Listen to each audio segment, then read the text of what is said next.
Capítulo 1. Ciertamente, seremos transformados. La esperanza de una transformación. Ahora, con la ayuda de Dios, me convertiré en yo mismo. Soren Kierkegaard. No pude acallar ese anacarado dolor de mi corazón que diagnostiqué como el anhelo del hogar. Pat Conroy. Estoy desilusionado conmigo mismo.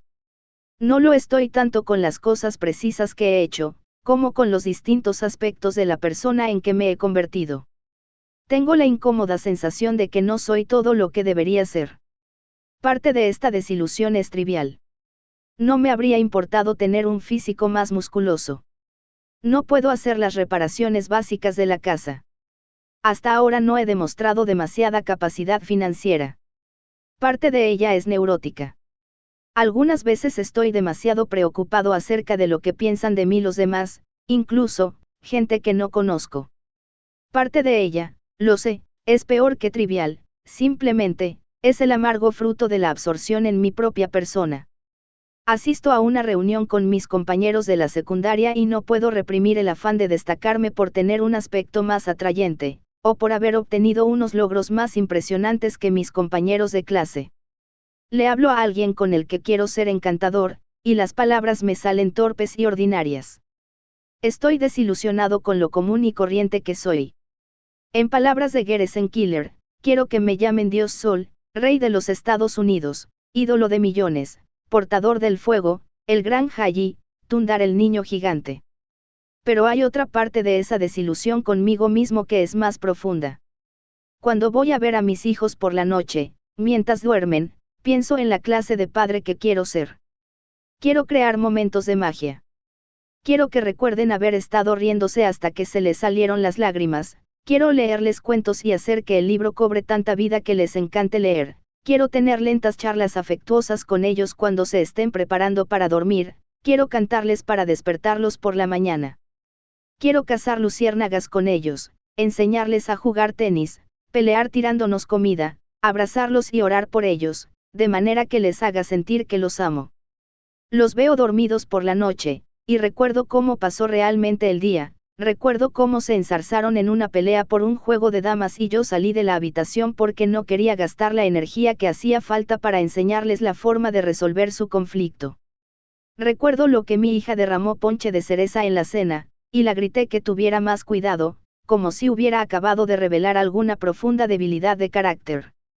Le grité a ella, a pesar de que yo me paso la vida derramando cosas y nadie me grita a mí.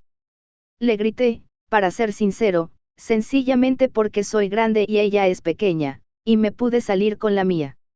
Y entonces vi en sus ojos esa mirada dolida y confusa, y supe que en su corazón había una pequeña herida que yo había puesto allí, y quise haber podido dar marcha atrás a aquellos 60 segundos.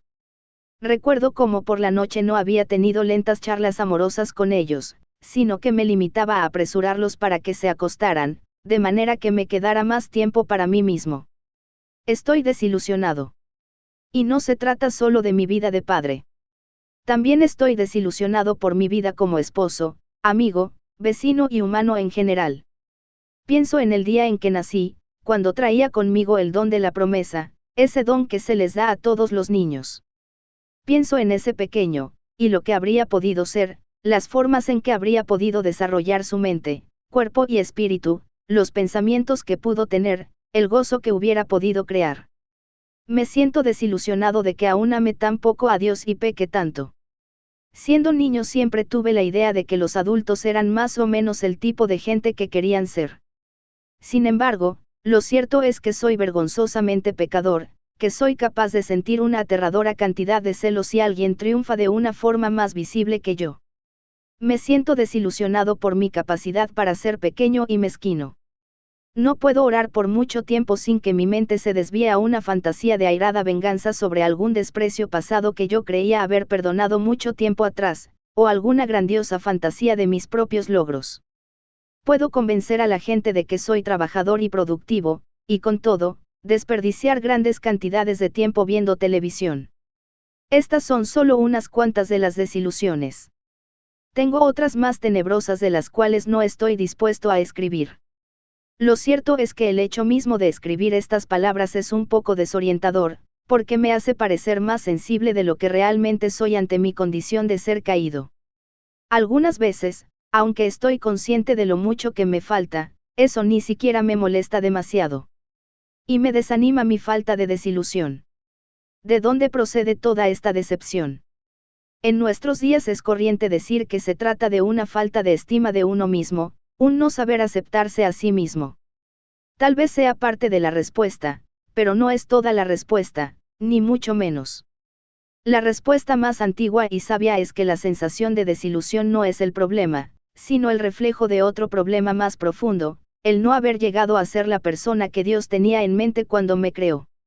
Es esa angustia que hay en mi corazón por estar en el hogar con mi padre. Una desilusión universal. Una de las afirmaciones más profundas que he escuchado acerca del estado del ser humano, la oí cuando solo tenía 5 años. La dijo mi héroe, Popeye el marino. Cuando estaba frustrado, no estaba seguro de lo que debía hacer, o se sentía inadecuado. Entonces se limitaba a decir, solo soy lo que soy. Popeye no era un personaje complicado. Nunca se había sometido a una terapia, y estaba tristemente fuera de contacto con su sombra y con su niño interior. Que yo sepa, no había estudiado gran cosa. Él sabía quién era, un sencillo marinero que navegaba, fumaba en pipa y amaba a Olivia. Y no fingía ser más que eso. Era dueño de su historia, como dice Lewis Smithis. Solo soy lo que soy. Pero yo siempre pensé que en esta expresión de Popeye había un toque de tristeza, por lo general la ofrecía como explicación de sus fracasos. Esta frase no ofrece la perspectiva de mucho crecimiento o cambio. No le deja mucha oportunidad de llegar a ser lo que no es. Era como si dijera, no albergues muchas esperanzas. No, no esperes demasiado, yo soy lo que soy y añadiría en sus momentos peores, eso es todo lo que soy. Es el triste clamor de la raza humana. A su manera, usted ha dicho esas palabras, como también las he dicho yo. Esa es la lucha entre la desilusión y la esperanza. Desilusionar a Dios. La propia palabra lo dice, me encuentro en una situación de desilusión. Me estoy perdiendo la vida que Dios tenía la ilusión que viviera, me estoy perdiendo mi llamado, y también he desilusionado a Dios. Lo he quitado del papel central que tiene la ilusión de desempeñar en mi vida, me he negado a dejar que Dios sea Dios, y me he nombrado a mí mismo para ocupar su lugar. Yo soy lo que soy. Pero eso no es todo lo que soy. He sido llamado a convertirme en la persona que Dios tenía en mente cuando me diseñó. Eso es lo que inspiró a Kierkegaard en su maravillosa oración, y ahora, Señor, con tu ayuda, me convertiré en yo mismo. Este libro trata del tema del crecimiento espiritual. Habla de ese santo y misterioso proceso descrito por el apóstol Pablo cuando dijo, vuelvo a sufrir dolores de parto hasta que Cristo sea formado en ustedes. La meta de ese crecimiento es vivir como si Jesús tuviera una influencia ilimitada sobre nuestro cuerpo. Por supuesto, seguimos siendo nosotros los que vivimos. Dios nos llama a vivir como ese yo nuestro creado de forma única, nuestro temperamento, nuestro mensaje genético, nuestra historia, pero crecer espiritualmente significa vivir cada vez más como habría vivido Jesús en nuestra posición tan exclusiva, percibir lo que Jesús habría percibido de haber mirado a través de nuestros ojos, pensar lo que Él habría pensado, sentir lo que Él habría sentido, y, por tanto, hacer lo que Él habría hecho. Este libro tiene por meta ayudarnos a crecer espiritualmente. Pero es difícil escribir acerca de la formación espiritual de una forma que capte la urgencia del tema. Con demasiada frecuencia la gente piensa acerca de su vida espiritual como un aspecto más de su existencia, a la par y muy separada de su vida económica o su vida profesional. Hasta es posible que intenten periódicamente tratar de poner en orden su vida espiritual orando con mayor constancia o tratando de dominar otra de las disciplinas espirituales. Esto es el equivalente religioso de hacer una dieta o tratar de no salirse de un presupuesto.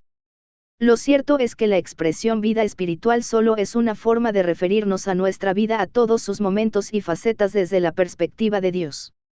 He aquí otra forma de decir esto, a Dios no le interesa su vida espiritual. Le interesa su vida. Y tiene la intención de redimirla. La obra de arte de Dios. Una de las grandes obras de arte del mundo occidental es la piedad, de Miguel Ángel, una estatua de mármol que representa a María, sosteniendo angustiada el cuerpo de Jesús crucificado.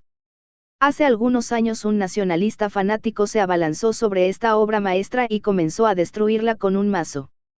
Aunque los daños fueron de importancia, los artistas del Vaticano pudieron restaurar la estatua a un estado casi perfecto. Usted fue creado para ser la obra maestra de Dios. Pablo escribe, porque somos hechura, poema, de Dios, usando una palabra que puede tener el sentido de que somos obra suya, o, incluso su obra de arte. Dios lo hizo a usted para que conociera la unión con Él y con los demás seres humanos. Lo hizo para que fuera corregente con Él, esta fue la encomienda que nos dio, llenen la tierra y sométanla, dominen sobre la creación, sometidos a su reinado y con su ayuda. La bondad de la obra realizada por Dios al crearnos es la que hace tan trágico nuestro estado caído. Por eso mi desilusión conmigo mismo es tan profunda. Pero Dios está decidido a superar el desfiguramiento de su imagen en nosotros. Su plan no se limita a reparar la mayoría de los destrozos. Quiere hacer nuevas criaturas de nosotros. Así que la historia de la raza humana no es solo la historia de una desilusión universal, sino también la historia de una esperanza inagotable. La esperanza inagotable y el Evangelio. Frederick Buechner escribió en una ocasión que cada época ha producido sus propios cuentos de hada. Dentro de Daniel hay algo que cree o quiere creer que el mundo, tal como lo conocemos, no lo es todo. Anhelamos que la realidad se vuelva a llenar de encanto. Esperamos que la muerte no sea el final, que el universo sea algo más que un terrario cerrado. Por eso seguimos fabricando y repitiendo relatos que prometen otro mundo. Sin embargo, estos relatos no se limitan a exigir la existencia de otro mundo. Un rasgo común en los cuentos de hadas es que el mundo encantado no se encuentra lejos. Usted se mete en un armario y se encuentra en Narnia. Atraviesa un bosque y se encuentra una cabaña donde viven 7 enanitos. Resulta que este otro mundo está mucho más cerca de lo que pensábamos. En realidad, los cuentos que perduran son los que tocan con mayor profundidad ese anhelo que llevamos dentro. Buechner cita a J.R.R. Tolkien. El sello del buen cuento de hadas, del de más categoría o más completo, es que por extrañas que sean las cosas que suceden, por fantásticas o terribles que sean las aventuras, al niño, o al hombre que las escucha, cuando llega el desenlace se le detiene la respiración, el corazón le late con fuerza y siente que se eleva casi, o sin casi, hasta las lágrimas, y con tanta intensidad como la que le produciría cualquier forma de arte literario. Además, los cuentos de hadas no son solo historias acerca de la transformación del mundo que nos rodea. Suelen hablar de la transformación sufrida por los personajes centrales, ranas que se convierten en príncipas, patitos feos que se convierten en cisnes, marionetas de madera que se convierten en niños de verdad. George M.C. Donald le da a Curdie, su héroe, el don mágico de saber en qué se va a convertir alguien con solo tocarle la mano. Todos estos rasgos, afirma Buechner, los tiene el Evangelio en común con los cuentos de hadas, aunque con una diferencia, el Evangelio es cierto. El anuncio del Evangelio por Jesús solo es el anuncio de que existe otra dimensión de la existencia, otro mundo, y que se halla a nuestro alcance. El reino de Dios está cerca, dice. Arrepiéntanse y crean las buenas nuevas. Las buenas nuevas, ¿qué es lo que significa la palabra Evangelio? Buena noticia, consiste en hacernos saber que este mundo caído que conocemos no es todo lo que hay. Hay otra esfera de la existencia, y es tan real como la silla en la que estoy sentado y el libro que usted está leyendo. Esas palabras de Jesús anuncian el gran desenlace de la historia del mundo. El terrario ha quedado destapado. Cada vez que alguien oía a Jesús pronunciarlas, las oía de verdad, esas palabras le detenían la respiración, el corazón les latía con fuerza y sentían que se elevaban, a veces hasta las lágrimas. Y esto sigue sucediendo. La buena noticia es sobre todo que ese mundo, el reino de Dios, está más cerca de lo que usted cree, está al alcance de los seres humanos comunes y corrientes. Está al alcance de la gente que nunca se ha considerado religiosa ni espiritual. Está al alcance de usted. Y puede vivir en él, ahora mismo.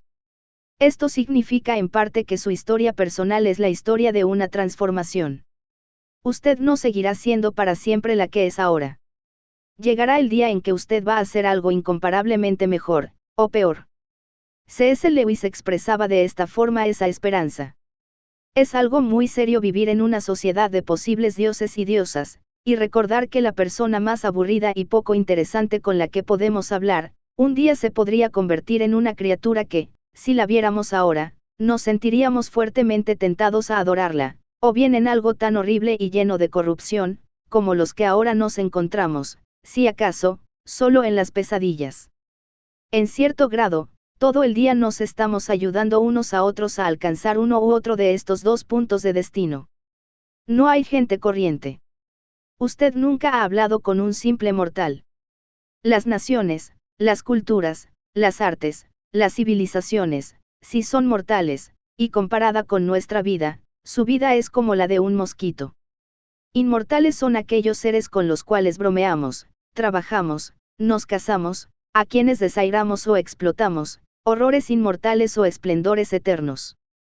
Para esto vino Jesús. Eso es la vida espiritual. Ese es su llamado, convertirse en lo que Lewis llama esplendores eternos. La necesidad de ir a ver. Dios nos muestra la posibilidad de esa transformación. Un día, cuando la raza humana llevaba largo tiempo sin escuchar una sola palabra de esperanza, un hombre llamado Moisés acertó a pasar junto a una zarza. La había visto antes, tal vez, centenares de veces. Solo que entonces las cosas eran distintas. Esta vez había llegado el desenlace.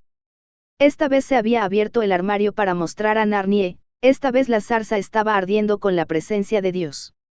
Y Moisés pensó que increíble, voy a ver por qué no se consume la zarza. Todo giró alrededor del hecho de que Moisés estuvo dispuesto a ir a ver, a interrumpir su rutina diaria para prestarle atención a la presencia de Dios. No tenía que hacerlo. Pudo haber mirado hacia otra parte, como muchos de nosotros habríamos hecho. Así se habría perdido el éxodo, el pueblo de Israel, su llamado, la razón misma de su existencia. No habría llegado a conocer a Dios.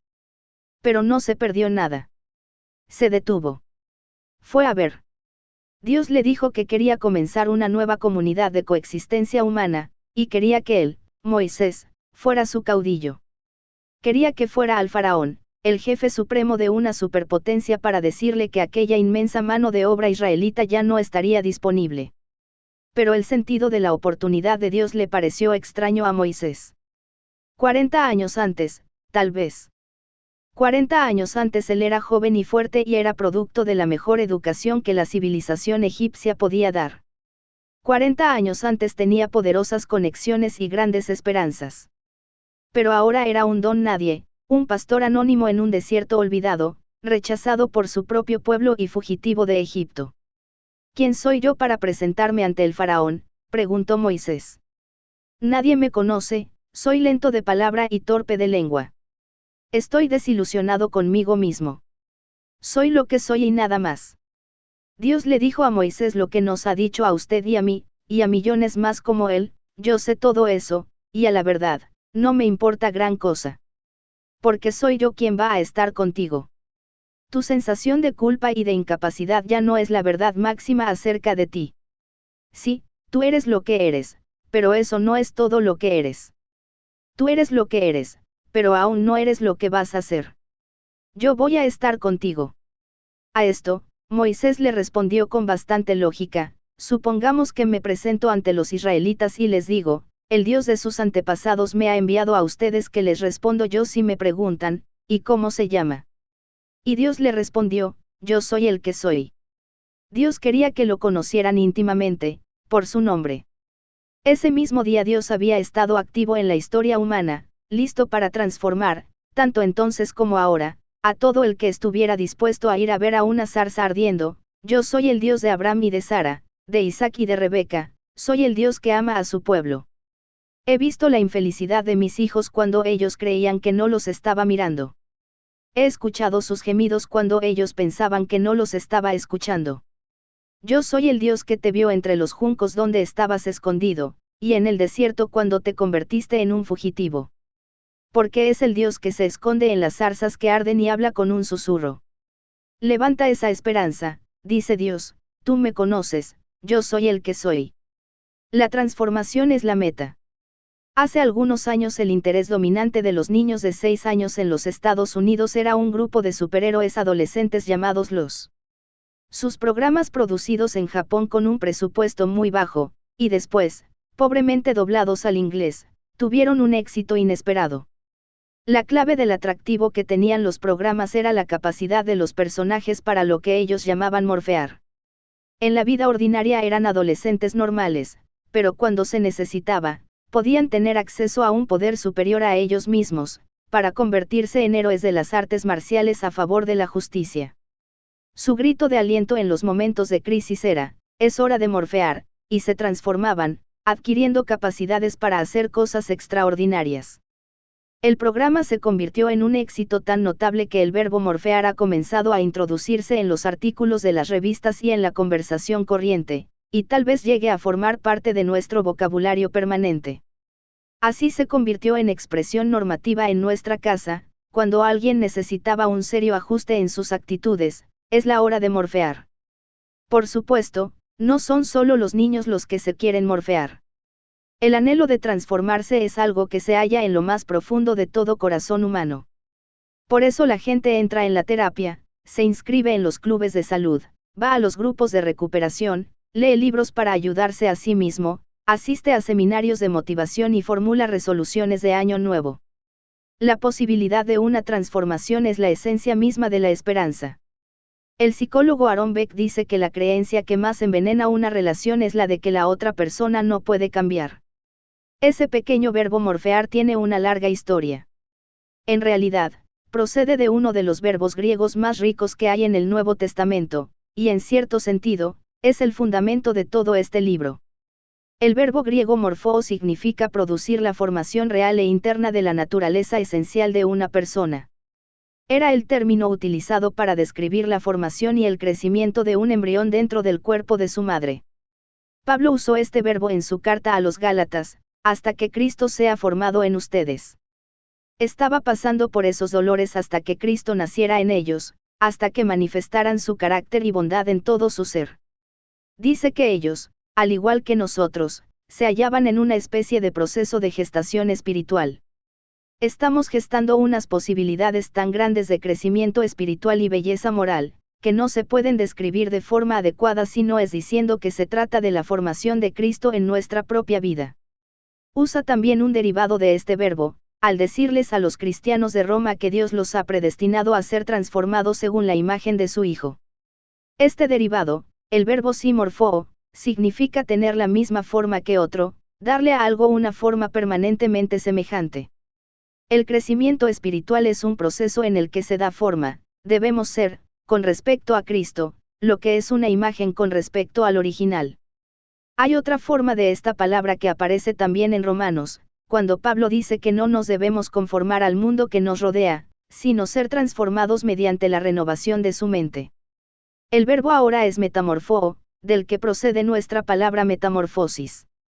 La oruga, que se arrastra como los gusanos, es transformada en una mariposa, capaz de volar. Con todo, los hijos de Dios debemos pasar por un cambio que hace apenas observable al de la oruga. Cuando se produce el morfeo, no solo hago las cosas que habría hecho Jesús, sino que siento que quiero hacerlas. Me atraen. Tienen sentido. No me limito a andar tratando de actuar cabalmente, me convierto en la persona correcta. Estas afirmaciones son audaces. Se trata de gente normal que puede recibir poder, gracias a un cambio nada corriente. Es hora de morfear, nos dice Pablo. Para ayudar a la gente a recordar esto, desarrollé una pequeña liturgia en una iglesia en donde estuve trabajando.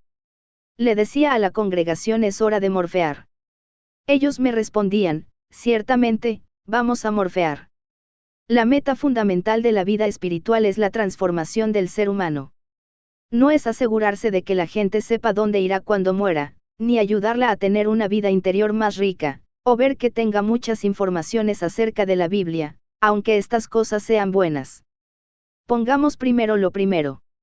La meta primordial de la vida espiritual es la recuperación de la raza humana. Es hora de morfear.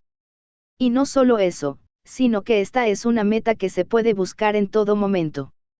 Durante largo tiempo estuvo sucediendo algo muy malo en mi propia vida. Había reducido mis herramientas para el crecimiento espiritual a unas pocas actividades como la oración y el estudio de la Biblia, o a unos cuantos periodos del día llamados momentos de silencio. Me costó un tiempo vergonzosamente largo entender que cada momento de mi vida es una oportunidad para aprender de Dios la forma de vivir como Jesús, la forma de vivir en su reino. Tuve que descubrir que hay formas prácticas y concretas de ayudarme para ir a ver. Elizabeth Barrett Browning escribió: la tierra está repleta de cielo, y todas las zarzas comunes arden por la presencia de Dios, pero solo el que vea se quitará el calzado, los demás se sentarán alrededor para arrancarles los arándanos. Este libro ha sido escrito con el propósito de ayudarlo a aprender la forma de utilizar todo momento, toda actividad de la vida para morfear. Un caso de estudio, el morfeo de Mabel. Puede ser útil ver cómo Dios produce una transformación en la vida de la gente común y corriente, así que me gustaría presentarle a una amiga de un amigo mío. Se llama Mabel. Esto es lo que escribió Tom Smith, mi amigo. El hospital público para convalecientes no es un lugar agradable. Es grande, tiene poco personal y se halla repleto de gente senil e impotente, y de gente solitaria que está esperando la muerte. En los días más resplandecientes parece oscuro por dentro, y huele a enfermedad y a orina sin limpiar. Yo fui allí 1 o 2 veces por semana durante 4 años, pero nunca quería ir y siempre me sentía aliviado al marcharme. No es la clase de lugar a la que nadie se acostumbra. En este día en particular iba caminando por un pasillo que no había visto antes, buscando en vano unos cuantos que estuvieran lo suficientemente vivos para recibir una flor y unas cuantas palabras de aliento. Ese pasillo parecía tener algunos de los casos peores, amarrados en sus camas o sillas de rueda, con un aspecto de impotencia total. Cuando me acercaba al final del pasillo vi a una anciana atada a una silla de rueda, su rostro era absolutamente horrible. La mirada vacía y las blancas pupilas de sus ojos me indicaban que estaba ciega. El gran aparato para oír que tenía en un oído me decía que estaba casi sorda. El cáncer le estaba comiendo un lado del rostro. Tenía una llaga decolorada y purulenta que le cubría parte de una mejilla y le había empujado la nariz hacia un lado, le había hecho caer un ojo y le había distorsionado la mandíbula de tal forma, que aquello que habría debido ser la esquina de la boca, era el fondo. Como consecuencia, babeaba constantemente. Más tarde me dijeron que cuando llegaban enfermeras nuevas, la supervisora las enviaba a alimentar a esta mujer, con la idea de que, si podían soportar su aspecto, podrían soportar cuanto hallaran en todo el edificio. También supe después que aquella mujer tenía 89 años de edad y que había estado allí, tirada en una cama, ciega, casi sorda y sola, durante 25 años. Era Mabel. No sé por qué le hablé, porque parecía menos posible que me contestara que la mayor parte de la gente que veía en aquel pasillo. Pero le puse una flor en la mano y le dije: aquí tiene una flor para usted. Feliz Día de las Madres. Ella levantó la flor hasta su rostro, trató de olerla y después habló. Para mi gran sorpresa, era evidente que sus palabras, aunque algo enredadas por su deformación, eran producidas por una mente clara. Me dijo: gracias, es encantadora. Pero, podría dársela a otra persona, sabe, yo no puedo ver, soy ciega. Yo le dije: por supuesto, y la llevé en su silla de ruedas por todo el pasillo, hasta un lugar donde pensaba que encontraría algún paciente que estuviera alerta. Hallé una y detuve la silla. Mabel le extendió la flor y le dijo: tome, esto se lo envía Jesús. Entonces fue cuando comencé a darme cuenta de que no se trataba de un ser humano común y corriente. Después de eso la llevé de vuelta al cuarto y conocí mejor su historia. Había crecido en una pequeña granja que administraban ella y su madre, hasta que la madre murió. Entonces administró sola hasta 1950, en que su ceguera y su enfermedad la hicieron ingresar al hospital de convalecientes. Durante 25 años se fue debilitando y enfermando más, con dolores de cabeza, espalda y estómago constantes, y entonces apareció también el cáncer. Sus 3 compañeras de cuarto eran todas unos vegetales humanos, que gritaban de vez en cuando, pero nunca hablaban. Muchas veces manchaban las sábanas, y como había poco personal en el hospital, sobre todo los domingos, que era cuando yo lo solía visitar, con frecuencia, El mal olor era insoportable. Durante las semanas siguientes, Mabel y yo nos hicimos amigos, y estuve yendo a verla 1 o 2 veces por semana durante los 3 años siguientes. Las primeras palabras que me decía solían ser para ofrecerme tomar un caramelo de una caja de toallitas de papel que tenía cerca de la cama.